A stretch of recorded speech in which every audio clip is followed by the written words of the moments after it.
So,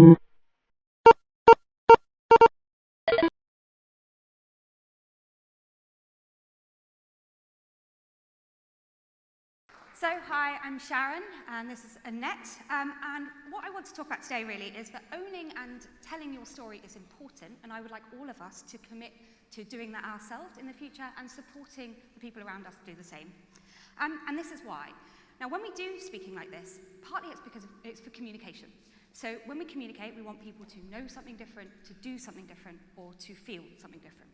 And it's one of the ways, therefore, that we affect change in the world around us. And being able to effectively convey your ideas and share them with others and persuade people to your point of view is critical in all areas of life, and particularly in our work and our professional relationships. But it can also be in our personal relationships too.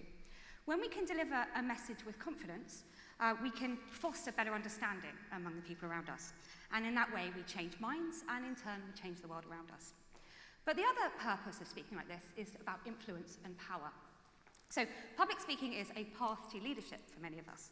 Effective leaders are able to inspire, to mobilize people around them, to engage others. So public speaking is an integral component of our skill set.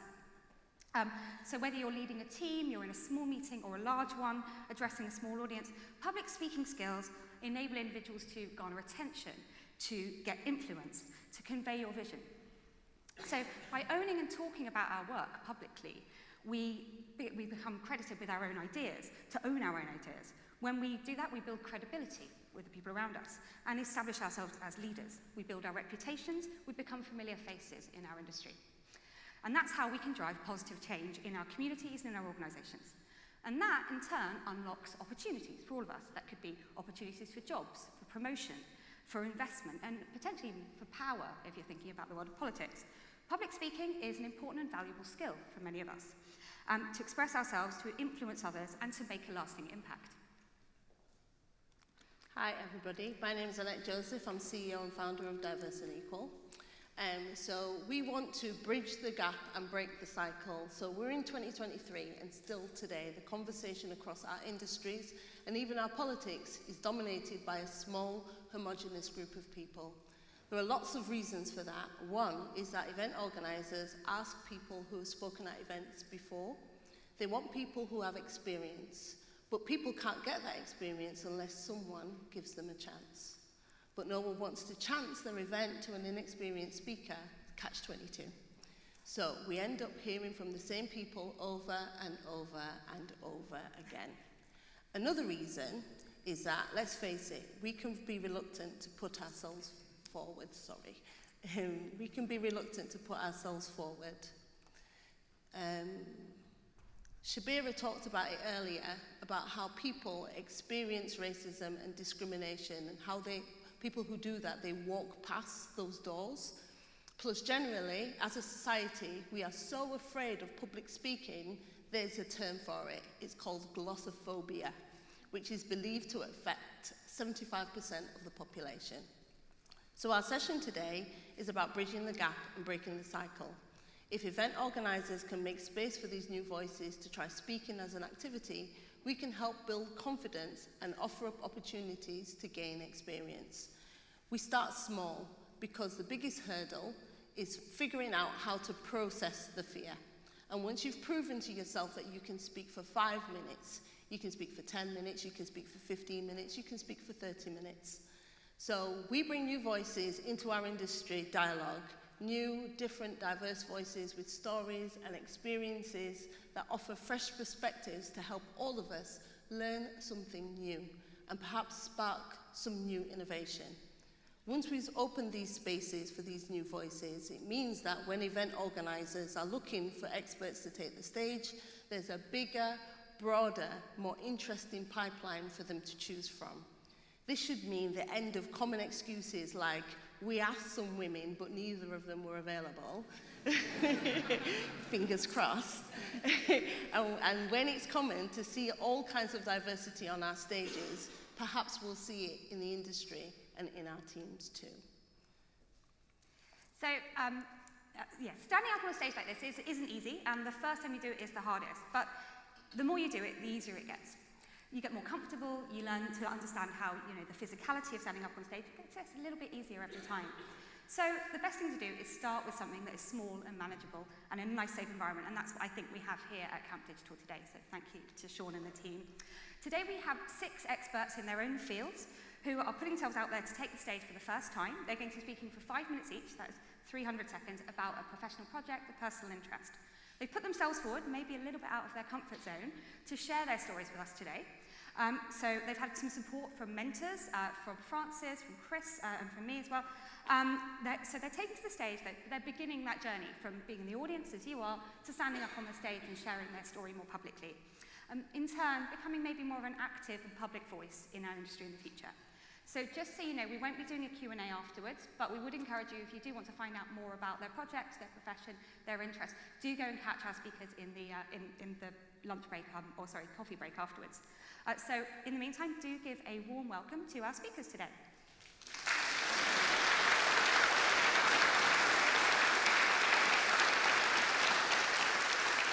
So our first speaker today is Olubukola Otesile. Bukola is one of our Diverse and Equal graduates, and she's a senior BA at Maytech. Thank you. So, my name is Olubukola Otesile. I am Senior Business Analyst at Maytech.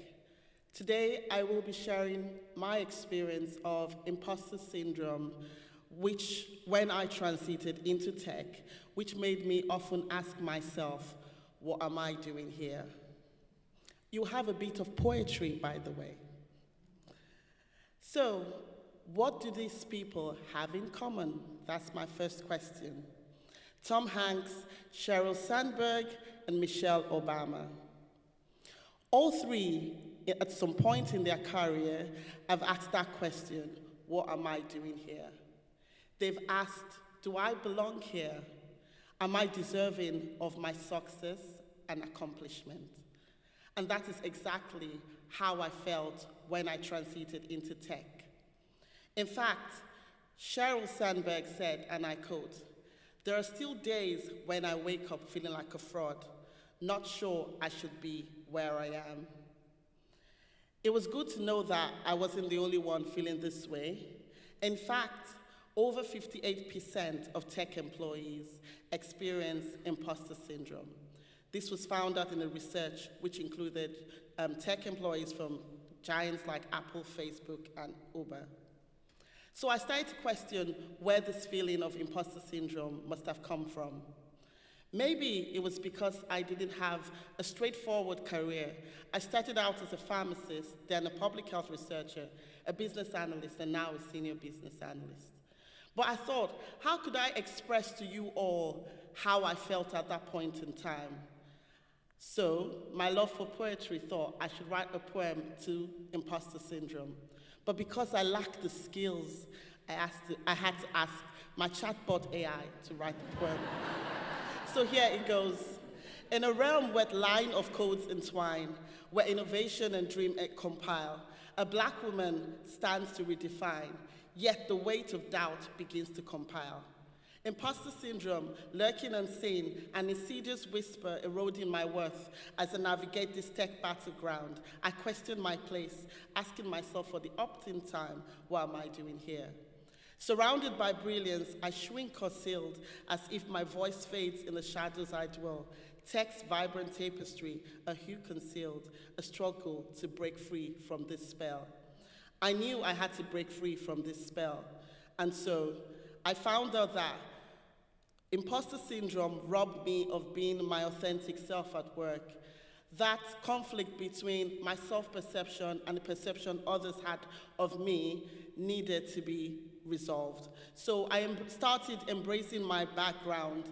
I engaged in mentorship, started celebrating my accomplishments and giving myself permission to make mistakes. And most of all, I engaged in a mindset shift, and I learned this from Stephen Bartlett, who is a judge on The Dragon's Den. Begin to see the positive in the negative connotation of imposter syndrome. Seeing it as a growth moment, a chance for me to grow, a chance for me to make mistakes, a chance for me to challenge myself and be better. Now I've got the confidence to stare imposter syndrome in the face and say to imposter syndrome, I refuse to concede. Within these digits, my brilliance unfurls. Determination molds my tech read. As a black woman, I am the code that swirls. Imposter syndrome, though ever near, shall not define me, nor bind my stride. For I am a black woman, resolute, clear. In tech's vast realm, I shall not hide. Thank you.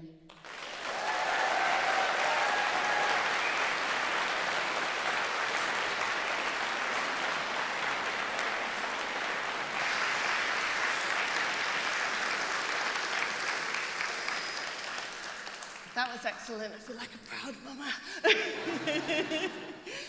So next we have Dr. Erere Ikogho, also from Diverse and Equal Bootcamp, cohort number 3.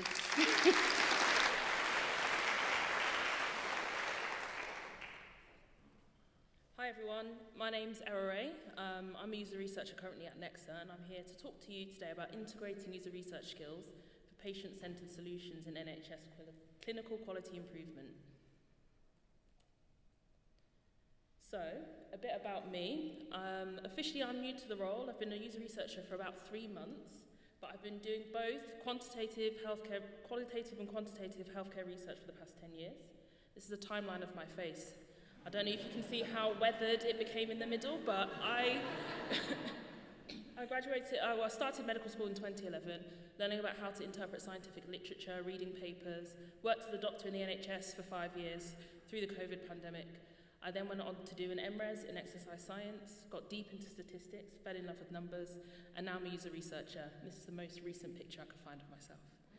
So I want to share with you today what I see as an untapped potential to improve healthcare practice by bridging the gap between user research skills and quality improvement.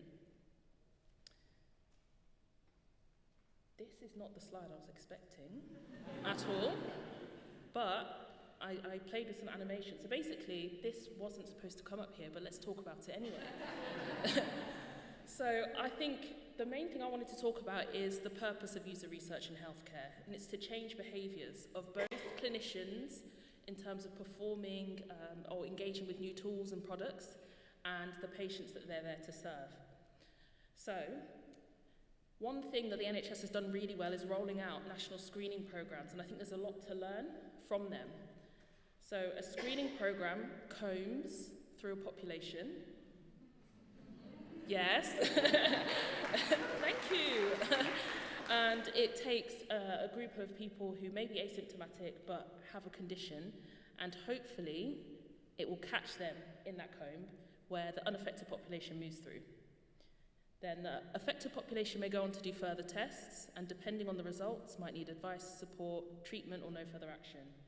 So basically, at some point in time, we had to convince people to take out a little card from an envelope, excuse the crudeness, put a little drop of their poo in it and send it in the post. Now that is not a natural behaviour for me. I don't know about you guys.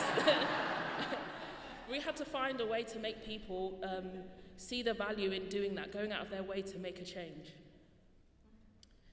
The reason that these screening programs are so successful is because the design meets certain criteria. So this criteria has been around since 1968, and since then it's like doubled in size, pages and pages.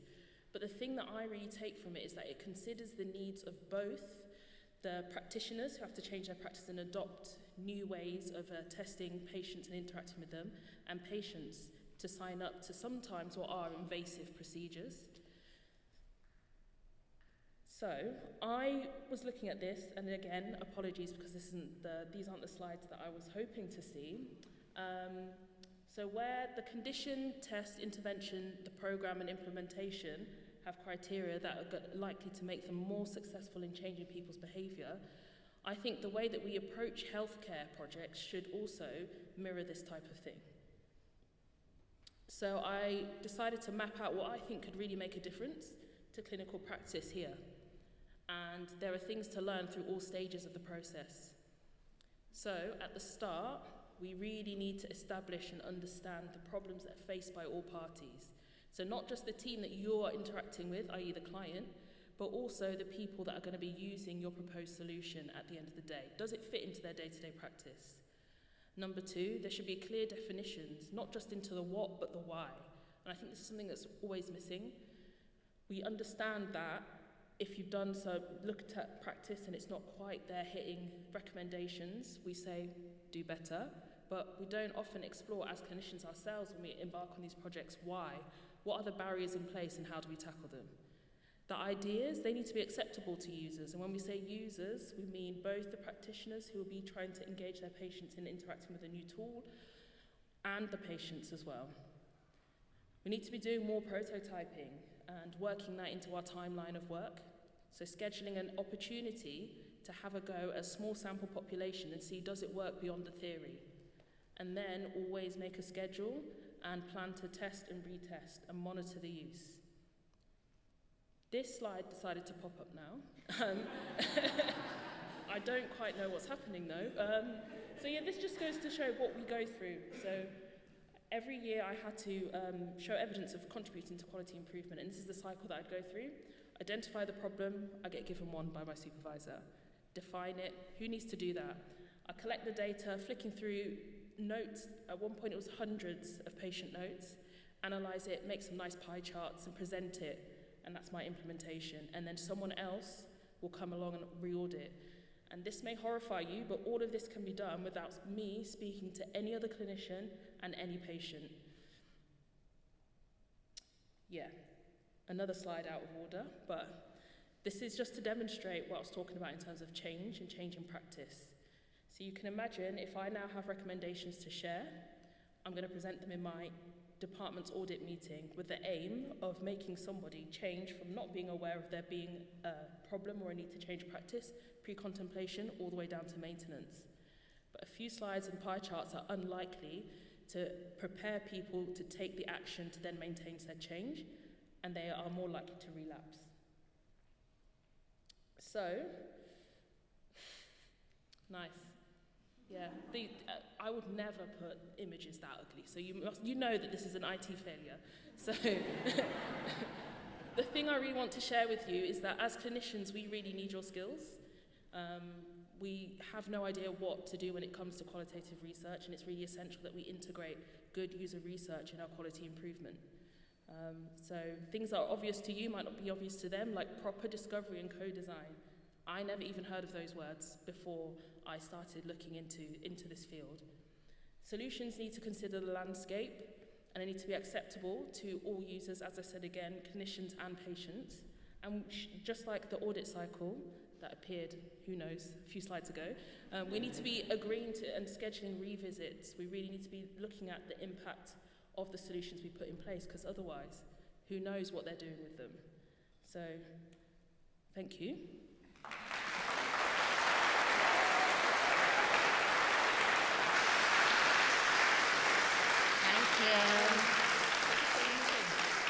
Yeah, so I just wanted to say, I really struggle when things don't go to plan.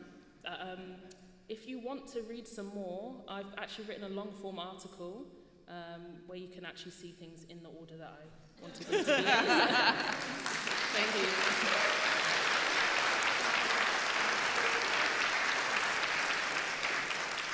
Was Erere demonstrating the art of the pivot? Well done.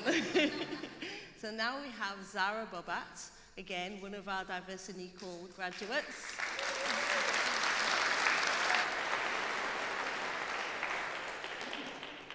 Hi everyone. Everyone hear me? Now you can. Sorry. Yeah. We're good? Yes. Okay. So, hi everyone, I'm Zara, a service designer from Next Digital, and today I'll be talking to you about what it means to me to be human in a user-centered design team. For some context, I've had the opportunity to work within and lead various teams since the start of my career, and it's in the past 6 to 12 months that I've moved toward user-centered design.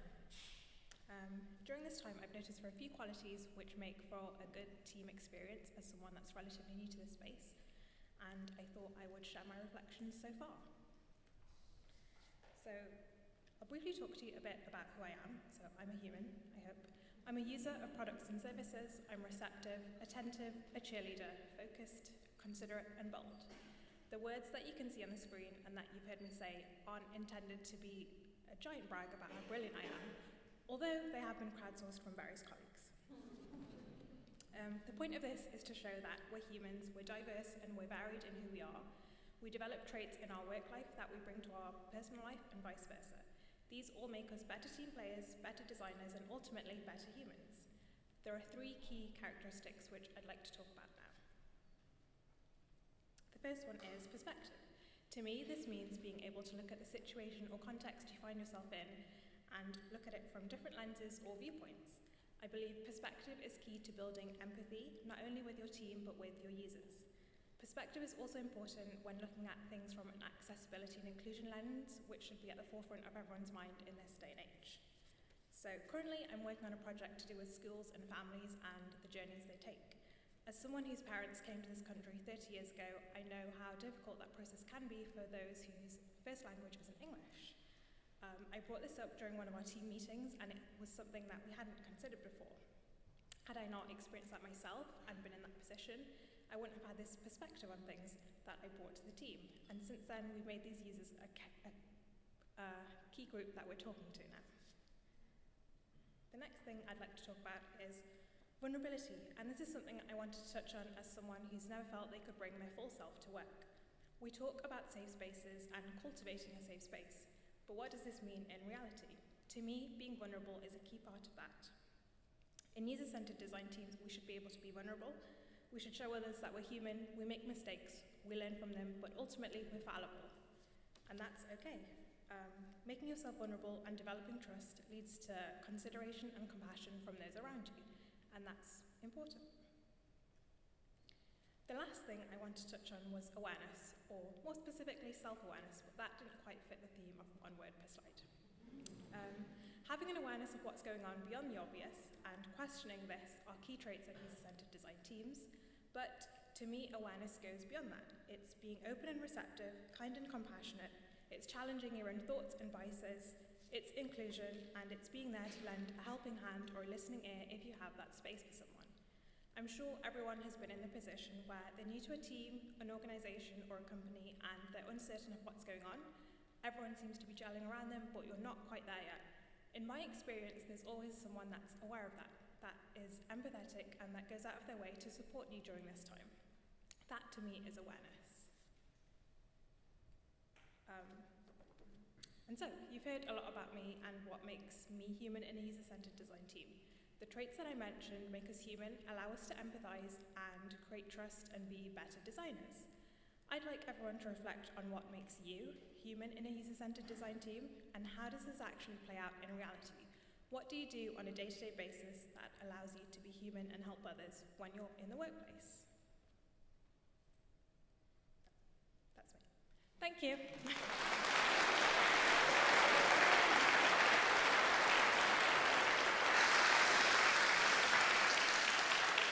Thank you, Zara. So next we have Coco Chan and Jessica Riley.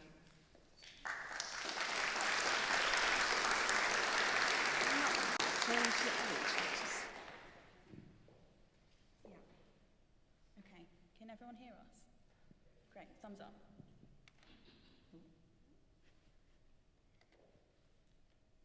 No? Okay. Hello everyone. That's very loud. Wonderful to be here with you today at Camp Digital. Thank you so much for having us. My name is Coco. I'm here with Jess today. We're here to talk to you about user-centered design. User-centered design is something we practice in our day jobs. We work together in the civil service on some really challenging and complex services. Things like building safety, homelessness, the Homes for Ukraine programme, things that really need design thinking. And often we're stepping into policy spaces where this is the first time these teams have heard of these concepts and this kind of thinking. So what we're really interested in, and what we're going to share with you a bit today, is some of the practicalities of design. How do you make this work in environments that aren't really set up or perhaps ready for this kind of work? And these are some of the barriers, a very small selection of the barriers we've faced when trying to introduce design. So how many people in this room have heard that top left, your methods are too slow, you need to deliver this in a kind of ridiculous time frame. Yeah, that's very common. Also is, how long will it take and what will we have at the end? That preempting solutions before we've had a chance to explore the needs and the problems. So we have a bunch of kind of attitudinal problems or persuading things we have to do, but there are also some really fixed barriers. Things like, we've already announced the date, so this is all the time you have. There is no more money, and these are all the people, and we might not have all the skills within our team. So we're facing barriers all the time. And some of those things are fixed. We can't negotiate our way out of them. We've got to work out how to adapt our practice to make it fit. Next slide, please. But the good news is there is a way, and we've coined it as this. We call it minimum viable user-centered design. This is what we practice. And we describe this as 4 things. It's doing the best you can with what you have, which might not be much, but we're not going to be put off from trying. It's about building empathy with your users and your colleagues. Your colleagues can be really helpful allies in this if you can bring them into this space. It's about holding space for conversations and creating those environments for different kinds of discussions. And it's about focusing on our concepts, our design values, over very specific methodologies and follow things kind of exactly step by step. So Jess is going to share with you a prototype we've been working on to kind of describe, well, how does this play out for us in our day-to-day? So allow me to introduce our minimum viable user-centered design cards.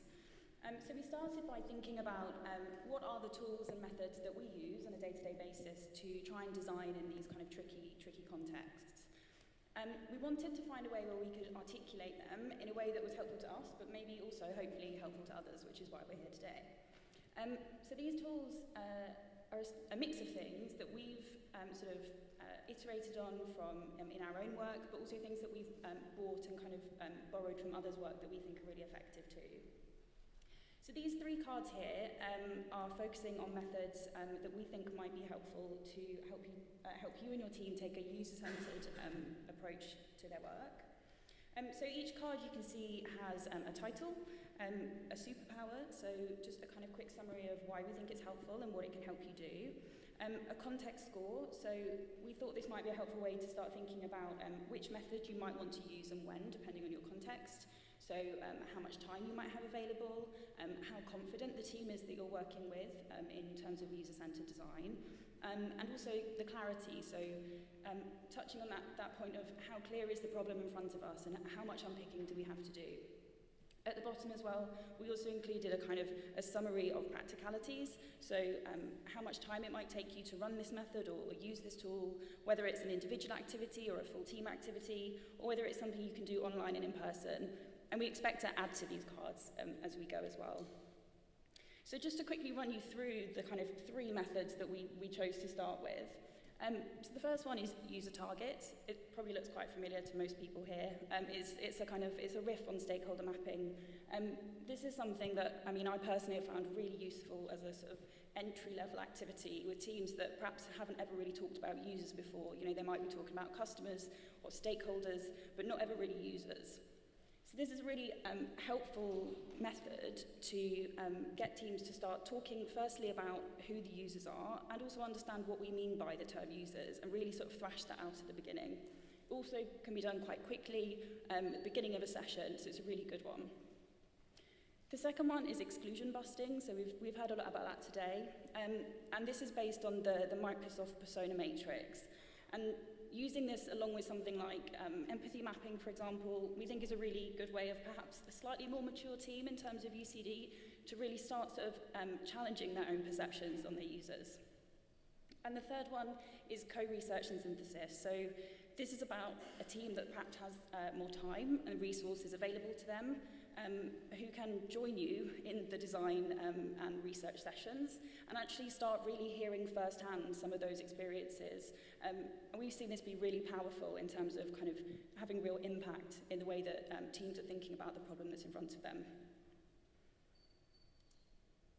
So our mission is to continue developing these prototypes. This was a conversation that started, that has escalated, and here we are today. So we want to continue developing this, keep talking about it, and keep building on it with our experiences, but also experiences of others, and hopefully some of you here today. So if you're interested and you want to help us, please do let us know, come and chat, we'd love to hear from you. Thanks very much.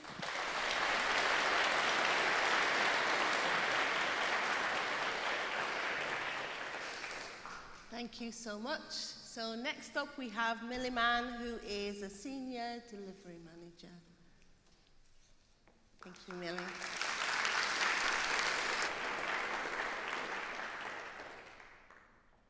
So I'm going to try and adjust this. This is I need a little stool.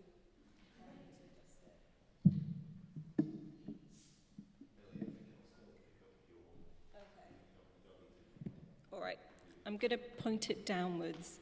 That makes me feel a bit better. Okay. Thank you. Thank you so much. I can actually see everyone now. Thanks.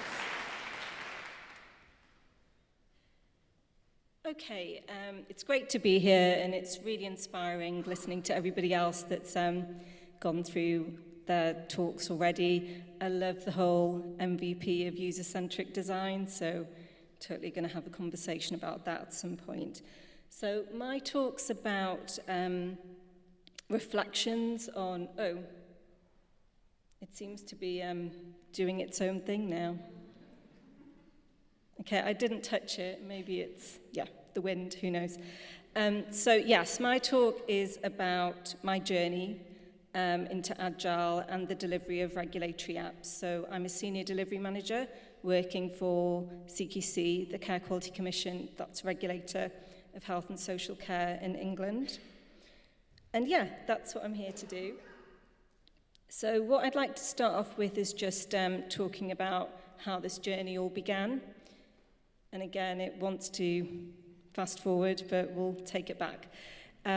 So my journey began, I was a software testing manager for about 7 years, and I decided I needed a new challenge. So I put myself out there and threw my hat into the ring and said, we seem to be having a few tech issues, but that's fine, keep going on.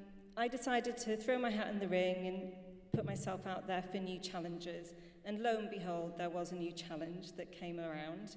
I was asked to lead delivery of a regulatory app which would be looking at infection prevention and control for adult social care and just the information capture of that. And I said yes to that because I was ready to try something new. I'd had a taste for agile ways of working. We were going through a digital transformation at the time, and I'd learned quite a lot about Scrum through that, but I'd also had a taste for working at pace during the pandemic, responding to shifting needs in our regulatory approach in apps that we were delivering there as well. So I was up for the challenge, but what I didn't realise was I was actually going to stay in this space.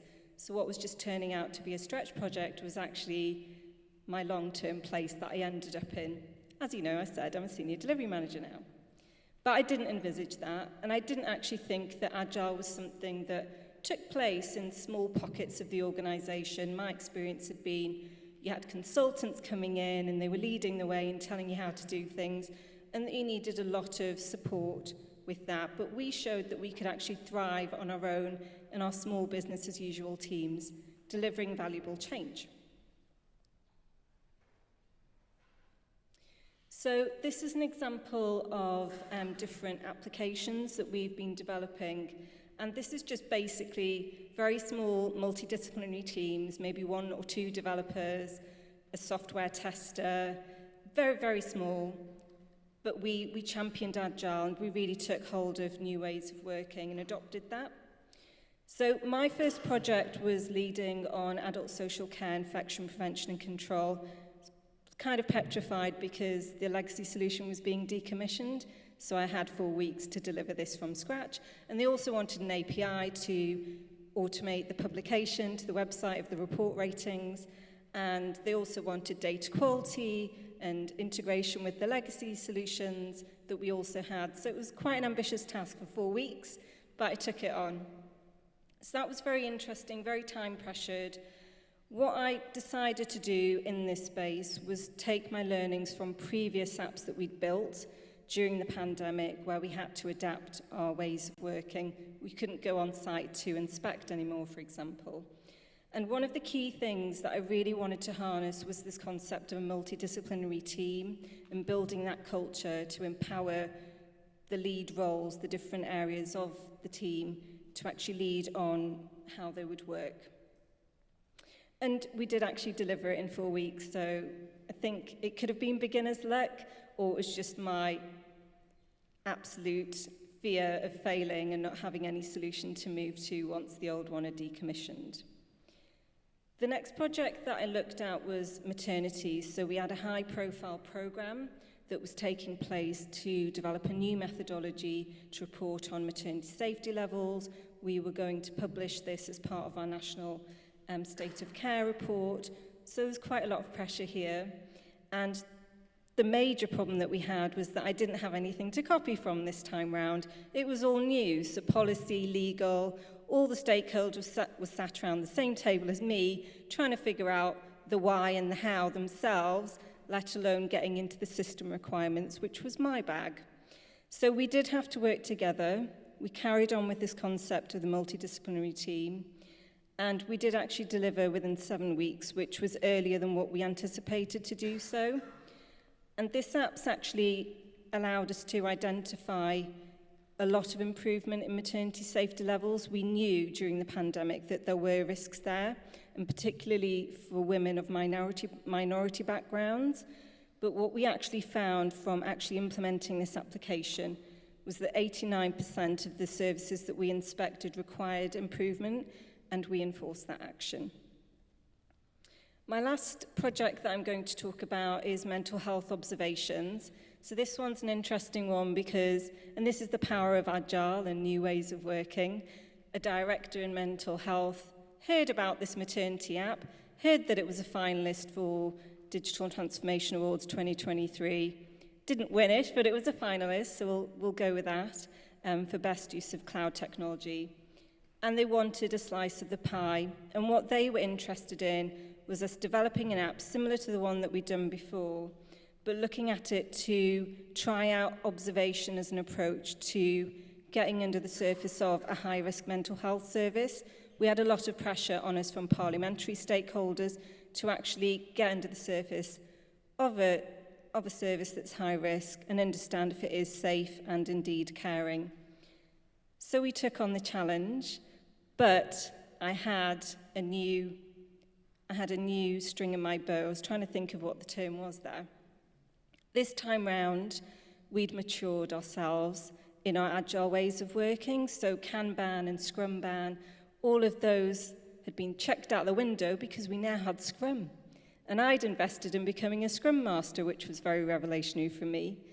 So we were a lot more disciplined in the ways of working, and we'd also learned how to size an estimate. So we were confident that we could turn this app around within 4 weeks because we'd done something similar before. And we did actually do it within 4 weeks. And the results are really good, and we're getting more and more areas of the business now interested in responding to new ways of working, trying different campaigns to get under the surface of different sectors within primary medical services, hospitals, and so forth. So whatever lurgy this is, it is slowly starting to catch on. So one of the highlights for me has been working in a multidisciplinary team. And what I really loved about this third project was that by this time, our team were quite empowered and confident, and they actually innovated and accelerated to launch this app, which meant that we cut down development time from what would take 2 days to 2 hours. So you could already see the confidence building within the team, and it was great to be a part of that journey with them. So, in terms of my learnings from where I've been and what I've got from this, there's a few things that I'd like to summarize with. So, from the agile side of things, I think that people are at the heart of agile working, but you really need that sponsorship to come from the top, and you need that empowerment and encouragement that new ways of working are going to be championed. You need a faster way for decision making. Can't wait 1 month. I need tomorrow to be the decision date for moving forward. And certain stakeholders, such as legal and policy, may not be able to adapt to that. So it's really important that you get them on board with new ways of working and that they can understand the value in doing that. Equally, developing that culture of transparency was really important, and giving the development team, product management, all of the design leaders, a chance to actually think and innovate and come up with concepts and designs to solutions was really, really important. And lastly, I think just being able to celebrate success and embrace failure with a view to actually learning from it and doing something different next time. When it comes to products and projects, in the Agile Manifesto, we talk about, following a plan isn't as important as actually delivering value, but in my experience, we really needed to stick to a plan when we were trying to churn things out for 4 weeks' time. So the way I see it is that you should always have a goal. You should always have a scope that's confirmed, but flex that to be able to continuously prioritize, continuously decide which direction you want to go in. And as long as that roadmap can flex, you will get things done on time and within budget, and hopefully within scope of what the business wanted. Lastly, there's process. So there's lots of different styles of Agile, lots of different flavors of it. I think it's a case of embracing what you're actually interested in, trying it out, learning. And then if you want to go down the Scrum route, it's a bit of an investment, but it's probably worth your while because it will champion all areas of what you need for successful delivery. In terms of what I learned from my own growth, I learned that I had some hidden talents that I wasn't aware of, so that I could actually lead a multidisciplinary team. That wasn't something that I really knew I had capabilities of. I also learned that I found joy in marrying up system requirements with business requirements and marrying up the joy on people's faces with a tangible product, so that was fantastic. And I also learned that I wanted to move into this space, so I actually took a change in role, and now 16 months later, I'm a senior delivery manager managing a team of delivery managers, and I genuinely didn't see any of that coming.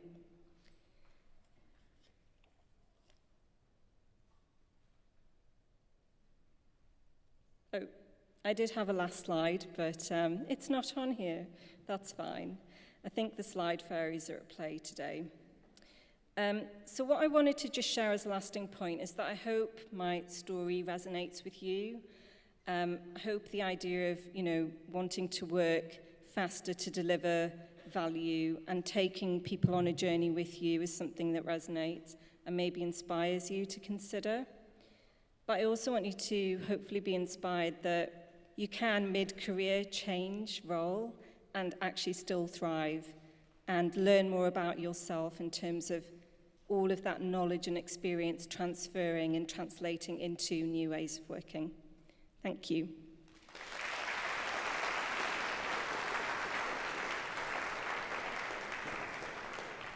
Thank you, Millie. And last up, we have Emma Grier.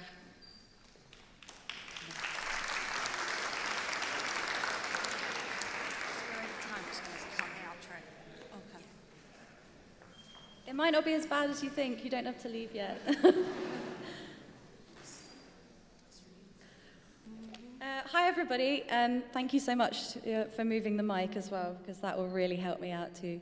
So my name is Emma Grier. I'm going to be talking today about career transitions and changing career, and some of the things that go along with that. So current stats suggest that we have 3 to 7 careers in our lifetime and an average of about 12 jobs. And that's actually increasing to 5 to 7 careers and going even higher actually for the next generation of workers. So it's highly likely that we will be changing career or industry or role quite frequently. So I recently found no, this is the right side, it's fine. I recently found a piece of paper that I'd written on when I was little that said, when I grow up, I want to act and sing and dance and play with dolphins. So I haven't managed to achieve the dolphins bit, but I did have a big focus on acting in musical theatre when I was little, and that's actually what my first career was, and what I trained in. And I travelled across the UK and Europe performing in the industry. Then during that time, I worked as a facilitator. Actors often have to have multiple roles. I worked for a number of organisations leading workshops on performance and more serious topics like modern slavery and hate crime. Then, just before the COVID pandemic, I decided to retrain as a coach, which felt like a really big career move and investment on my part as well, investing in that training.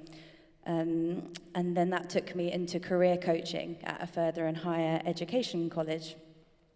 My next role not only involved a move into a different sector, it actually involved a location move from London to Manchester, which I'm really pleased about, and I can't stop going on about Manchester now. So. And then I did an internal move within the same charity organisation to become a corporate partnerships manager, which is what I am now.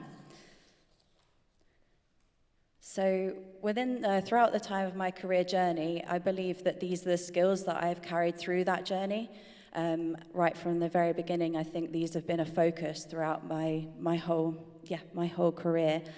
In fact, one of my previous hiring managers actually said to me that she knew that I'd be able to learn the knowledge for the role, but she knew I had the skills to be able to move into that role, and I could pick the other bits up as I went along. But these skills might usually be called soft skills.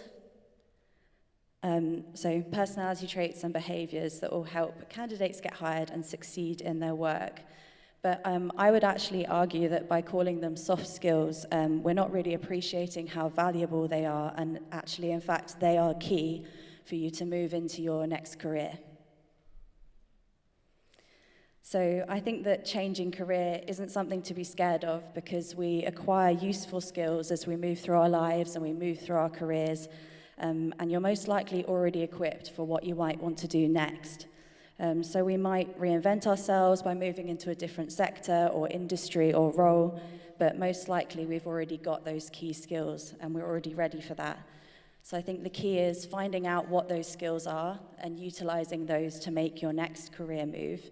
So it might be quite daunting, but you probably already got those skills ready to go. So start where you are, use what you have, and do what you can. Thank you.